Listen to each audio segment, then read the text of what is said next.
नमस्कार विद्यार्थी मित्रांनो.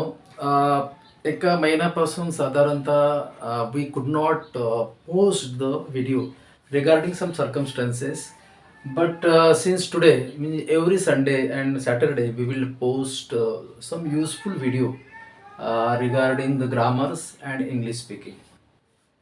So my dear students, we have regarding the प्रोनाऊन्सच्या संदर्भात एक व्हिडिओ आपण घेतलेला आहे विद्यार्थी मित्रांनो.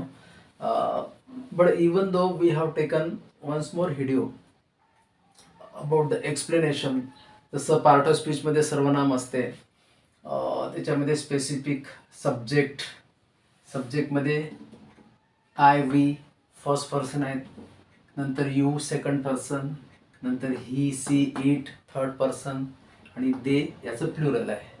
याच्यापासून ऑब्जेक्ट, पजेसिव्ह फॉर्म आणि रिफ्लेक्सिव्ह फॉर्म आपण तयार केलेला आहे विद्यार्थी मित्रांनो, की जे आपण ग्रामरमध्ये डायरेक्ट इनडायरेक्ट करत असताना, क्वेश्चन टॅग करत असताना किंवा ॲक्टिव्हचं पॅसिव्ह करत असताना it will be very useful for you.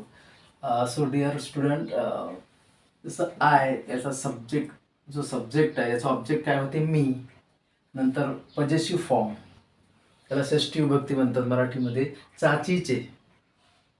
याचा अर्थ काय होते, जसं ती माझी शाळा आहे, है ना.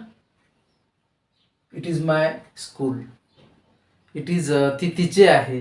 इट इज हर्स, जसं हर्स वगैरे शब्द येते, है ना, चाची प्रत्यय लागतात. आणि रिफ्लेक्सिव्ह म्हणजे एखादी action it is done by themselves, जसं आय स्टडी माय सेल्फ, जसं बरोबर आहे. इथं फर्स्ट पर्सन म्हणून आय वापरतो आपण, हे ऑब्जेक्टच्या ठिकाणी येते मी, आणि पजेसिव्ह फॉर्ममध्ये हे माझे, माइन, माय सेल्फ.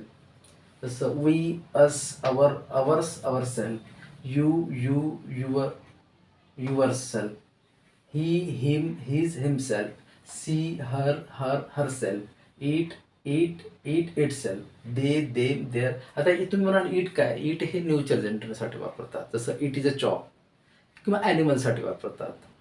ओके.